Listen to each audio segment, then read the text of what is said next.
The following program was produced by an independent community producer. The opinions expressed do not necessarily reflect those of the ECAT staff or board of directors. Good morning, good afternoon, good evening, good night. It's the Ron Van Dam Show. Hold on tight, things can get a bit weird, if you like that sort of thing. Hey, welcome to the program. It is the Ron Van Dam Show. That's right. Thank you for being here. I'm going to put this in front of my face so you can't see me. Can you see me? I'm not here. I do radio, so I'm not used to being seen. Used to do television for like, was it like 20, 25 years? And then not. So, whatever. How are you? Good to see you. You're looking good. There is a camera in your little cable box thing. Verizon, Comcast, they have cameras in there. They tell you that they don't, but they do. So I can see you right now. And I'm going to ask you politely, could you please put some pants on? Thank you. God, seriously. People don't dress up anymore, not even to listen to the radio or to watch television. I don't understand it. It seems like, really, COVID made us so sloppy. If we survived COVID, we got so sloppy dressing-wise. Like now, instead of putting pants on, you say like, where are my good sweatpants? I'm going out. Where are my good sweatpants? If you're going to Macy's, where are my good sweatpants? If you're going to Walmart, where are my sweatpants? Where are my dirty sweatpants? Nobody puts pants on anymore. And women, they don't wear skirts or dresses. They wear like pants. I don't understand it. I just don't. I don't know what happened. No, something happened and I don't know what it was and I don't understand it. I was called something yesterday and I was a little upset that I was called this particular name or insult. And then after careful thought, my reaction was, wait a minute, that's a compliment. Somebody, I was talking about going to a restaurant and I didn't want to pay that kind of money for a real expensive restaurant where like the steaks are $75. I think that's really ridiculous. Excuse me, I'm getting a cell phone call. Just hold on for a second. Okay. No, I won't pick you up from the airport. Enter. Okay, fine. Anyway, so I didn't want to go to the expensive restaurant. I said, okay, we'll do a steak, but let's go over here. And, the person said to me, well, why are you being such a cheap bastard? And I thought, wow, they called me a bastard, but a cheap bastard at that. I'm not just a bastard. I'm a cheap one. Whoa. And I thought, I don't even want to have steak with you. And then I realized, and I said back to them, well, thank you.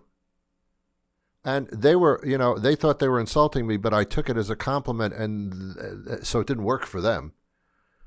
But I was thinking, what a compliment it is to be called a cheap bastard, because that means you're frugal. You don't just spend your money willy-nilly, and I don't know who willy or nilly are, but that's an expression people used to use. I don't throw my money around. I'm very careful. If I have to have something done, I'll get an estimate first from a couple of places and choose the better, So, yeah, I am thrifty. I am frugal. I am a cheap bastard. And I think I'm going to have a T-shirt made up, especially in the summer when you wear T-shirts more frequently. And it'll say, I am a cheap bastard. I love it. As a matter of fact, if I were picking a financial advisor or a bank, I would pick the bank or the financial investment firm that had the largest number of cheap bastards, because they're going to be very careful with my money. I like it. So thank you. This Thanksgiving season, as it's past just about, I will give thanks for being called a cheap bastard. Thank you very much. I wear the name proudly. I know that wasn't your intent in calling me that, but that's the way I'm taking it. And thank you. Speaking of thank you, I don't know if I should say this on the air. I don't know if I should say anything on the air, to be honest with you. I went to a local supermarket, and I won't say the name of the supermarket, but it begins with an R and ends with a Brothers.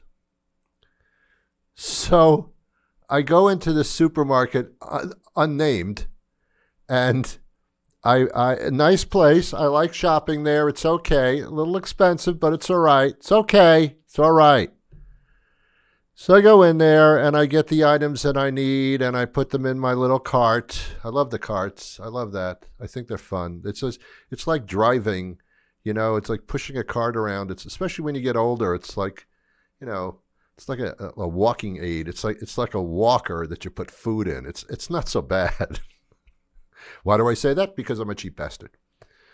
So I'm putting a few items in the cart. I don't buy a lot of stuff from there, but, just a few items when I can't get them anywhere else. And I go up to the register, and there's a young lady there. I call her a young lady because that's my impression of what she was. If I were to put an age on her, I'd say 19 or 20, in that age range. You can't tag people when they're in a certain age range. And she was in there. She was like 19, 20, 21, might be pushing it. I'm not sure. Sweet girl, very, very nice, wonderful. There's another girl who is, I guess you call her the bag girl. Not bad, bag. She bags the groceries. She's a single bagger. I don't know if that's a real complimentary job title. What do you do for a living? I'm a bagger. Okay. I don't know exactly what that means, but it certainly doesn't sound like a great title. So how long have you been bagging? It's wrong. It's just wrong. But a nice lady she's a little bit older. I would say probably in her mid-30s if I were to tag the age there.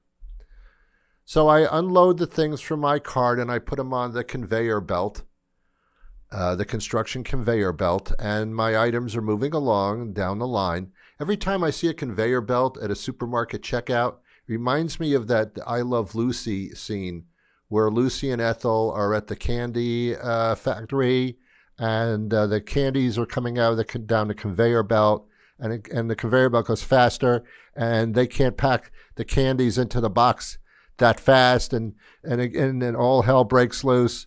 That's what that reminds me of. So my groceries reach the scanning location. This 19, 20-year-old scans it very nicely. She does a great job of scanning. She runs it over the thing. It goes boop, and after that, I don't know what happens. And the bagger goes into her job at that point and takes the things that were just scanned and puts them in a bag.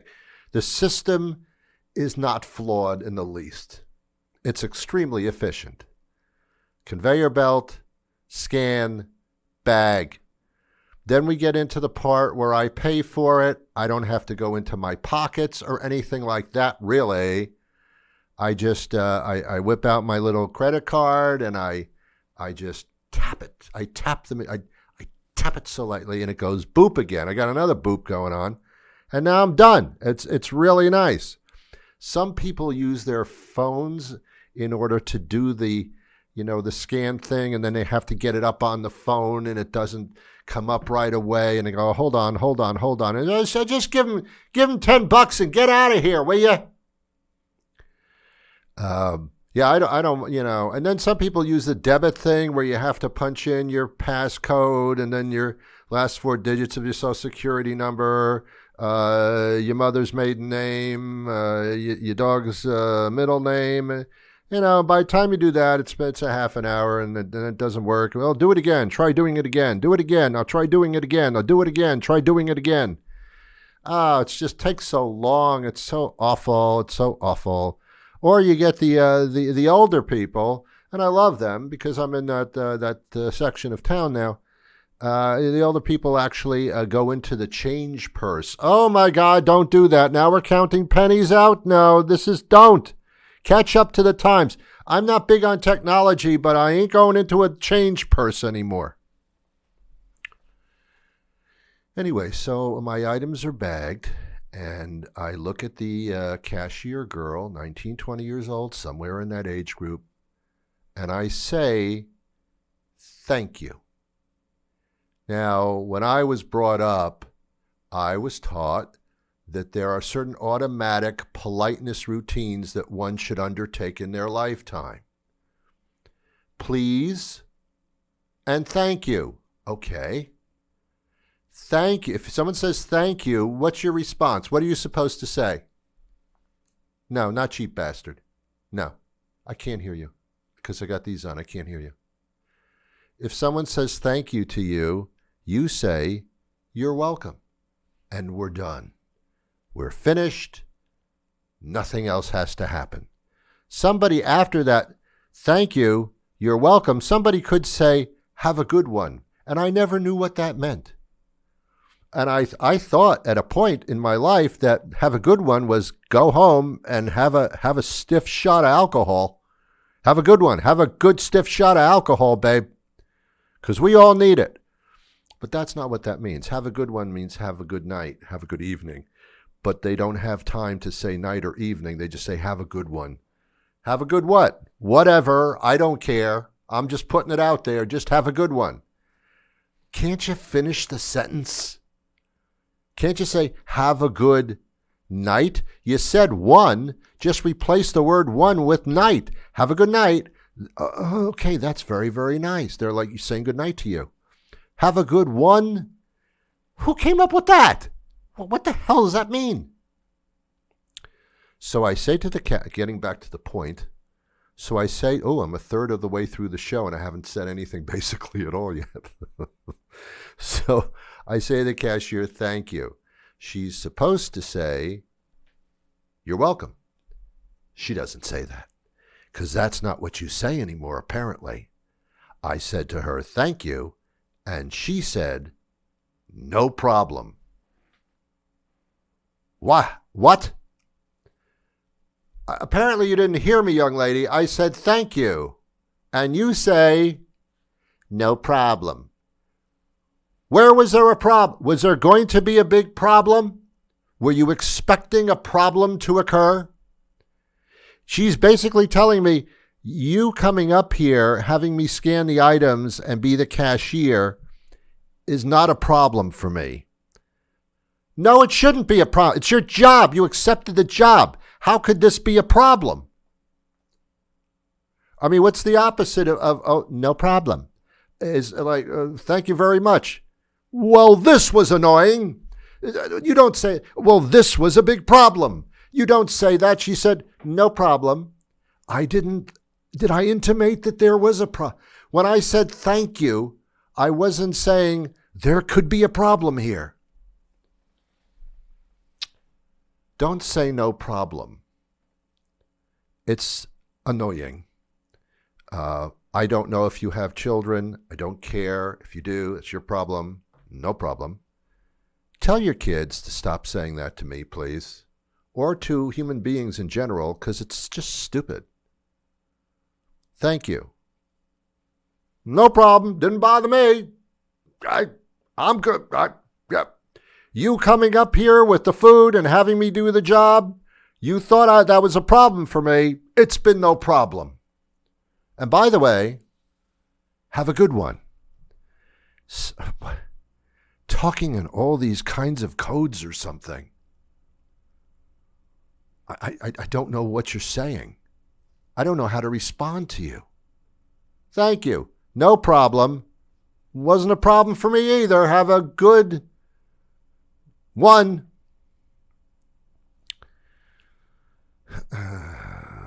What's wrong with people? You tell me. What is wrong with people? Is this what you decided to watch on purpose, by the way? Or did you think this is going to be a school committee meeting? Because I can make it one if you'd like. I've got one in the back. There's always a school committee meeting ready to air. Even in the summer, we got them. Is this what you expected? I'm not sure. Did you think I was just going to talk about real estate? What did you think I was going to do here? Do you think I was going to give a sermon behind a pulpit? I do that, but I'm sitting down. Anyway, I'm watching TV. I'll raise my hand. I still have Comcast.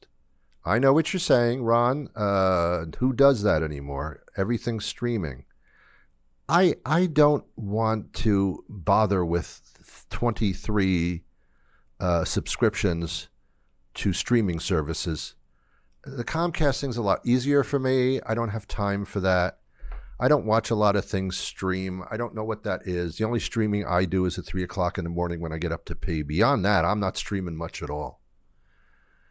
It's just simpler for me. Yeah, it costs a lot of money, and I guess I'm not a cheap bastard if I'm paying that much for television. But I still have cable. Yes, I do. I know, I'm embarrassed. I shouldn't even be showing my face right now. I am embarrassed, but I'm being honest with you. It's like going to confession in a church, and the priest pulls that window open, and you're in a confession box, and the priest says, "How can I help you, my child?" As if I'm younger. That guy's younger than I am, actually, at this point. And he says, "Welcome to confession." I don't know if that's what they say. And I say, "Father, I have sinned. I still have cable." And at that point, they probably would throw me out and say, Get out of here. Get out of here. You still have cable?" Well, thank you, Father, for listening to me confess that I have cable. No problem. No problem. All right. So anyway, I have cable, and I'm watching this show, and they have this celebrity guest on this talk show, and her name is Busy Phillips. And I don't know if that's her real name or if that's her stripper name. I don't know. Is that on the birth certificate? The mother is in labor, and the doctor says, "What are you going to name the child?" And she's sweating and yelling, going, "Look, I'm busy." And I think I'll name my child that. Busy. Because I am busy giving birth. I'll give her the name Busy. Do you want some water? I'm busy. I'm busy having birth right now, going through labor pains. I'm busy. And that's what I'm naming my child. Busy Phillips. And I'm thinking, how do you do that? How do you deal with that? I think life would end up being an Abbott and Costello routine. Some recent generations don't know who Abbott and Costello are. They were two guys who used to slap each other around. Well, Costello got slapped a lot. You know, really dumb stuff. This is black and white TV days, and they would just go back and forth. Their most famous routine was Who's on First, and the baseball players were named Who and What and all that kind of thing. And this is what Busy Phillips must go through every day of her life. "Excuse me, what's your name?" "I'm busy." "All right, I'll ask you later." "No, you don't have to ask me later. You can ask me now." "All right. What's your name?" "I'm busy." "All right, I'm sorry." "Sorry about what?" "You said you were busy." "I am." "All right, I'll ask you later." "I am busy." "Then I won't ask you now." "You said you were busy." "I am busy."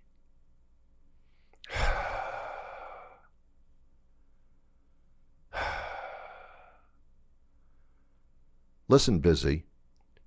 I am busy." I don't understand what we're doing here. You are busy? "I am busy." "Are you busy right now?" "Yes, I'm always busy." "Then when can I talk to you?" "You can talk to me now." "Busy?" "Yes." Oh, God. It must be fun. How long am I going to carry this joke on? We're 20 minutes into the show. Can I do another 10 minutes of the busy back and forth stuff? Sure, why not? Would you listen? Probably not.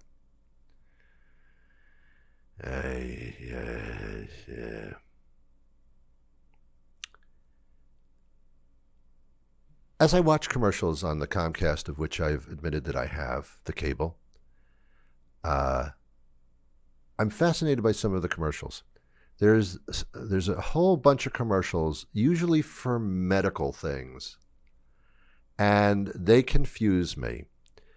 They have, this is a pill. It's a Sky Rosy or something, and if you have acne, you take it, and your acne is gone. And then they have actual people, and it says under there, as they're talking, there's a graphic underneath them. It says actual people. And I thought, yeah, they look like actual people. I don't understand. No, these are actual customers. Oh, okay. They're not actors? No, then it would say these are actors only, but they're not people. Okay, the actors aren't people? I'm busy. So these are actual people. It says that, and I started taking Sky Rosy, and 3 days later, my acne was totally gone. And then there's another person who also happens to be an actual person. And they say, I've taken Sky Rosy. I've never been happier. They told me it would work, and it actually did.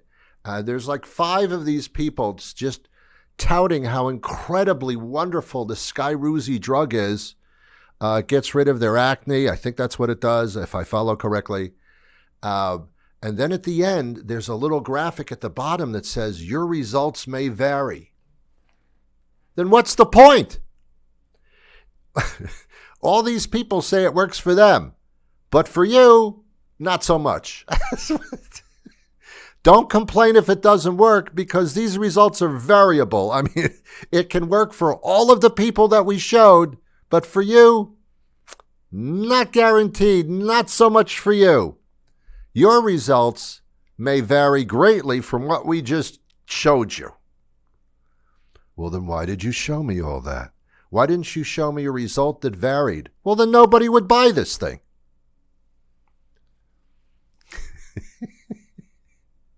It's ridiculous. They should do that in contracts, you know? Hey, you want to buy a car? Sure. How does it run? It runs great. Can I test drive it? No. Your results may vary. You could get in the car and it won't start at all. But it has before, and it's starting now. Your results when you get in the car, that may vary greatly. Still want to buy it? Oh, sure. Yeah, absolutely. Marriage is like that. Marriage is always like that. When you watch one of these television shows where they're married and they're very, very happy, it should say on the bottom, your results may vary, though. This is a happy marriage. Yours? Probably not. Isn't it amazing that 50% of all marriages in this country, and I don't know the exact percentage, but it's been around in that percentage area for quite some time now. People who get married, they know ahead of time, half of these things don't work out. Not 1 out of 10, not 2 out of 10, but half of all of them do not work out. So you want to get married now? Sure. Because when you're in love and you're engaged and you're bonding and the sex is still really good, you feel like it can't get any better than this. Well, it actually doesn't get any better than that. You're absolutely right. It's half of the marriages are like till death do you part, and that was the idea. That was what you said on the altar. Do you take this person to love, honor, and obey? Well, not all of those things. If you're going to throw them all together in a package deal, I'll say yes. But individually, I'm going to have to negotiate some of those things. Love? Yeah, probably. Honor? Ugh. Obey? No! But if it's the package, it's like auto insurance and home insurance. I don't like the price on your home insurance. Yeah, but if you bundle auto and home, we're going to give you a great price. All right, fine. Even though your home insurance price sucks, if I bundle it, it's a good deal. All right, fine. Marriage is a bit more consequential than a one-year insurance contract. So if if it works out, it's wonderful. I think one has to understand in a relationship or a marriage or a friendship or anything, even a relationship with your children sometimes, it's not going to be happening all the time. It's not going to be wonderful all the time. Don't expect it to be. I know you're greatly in love, but you got to understand, and I think you don't expect that every day. Well, we have a rule in our house with my spouse that we never go to bed angry. We haven't gone to bed for 20 years, and we're both very tired. Don't go to bed angry. Why not? It's fine. As long as you don't keep it up for days, I don't know. If you have an argument at night, you're going to go to bed angry. What are you supposed to do? The thing is, and I've said this before on this show, and I've said on my radio show 100 times, it's almost a theme. The secret to life is tolerance. That's all it is. That's all it is. If you let everything bother you, then your life is going to be pretty crappy. If you're able to just say, well, this is good, can't all be good, so I'm going to take the bad thing, mix it in with the good things win. Even though the bad thing right now seems like overabundant, when you mix it in with the whole bundle, like the home insurance and the auto insurance and the life, it's okay. It's all right. That's what it is. And it doesn't sound like it because you want things to be perfect, but it's not. I don't know a lot of people on purpose, but I know that when I see a couple and they're lovey-dovey and they're laughing all the time and agreeing and touching each other here and there, and they just seem to be so simpatico. It's just amazing.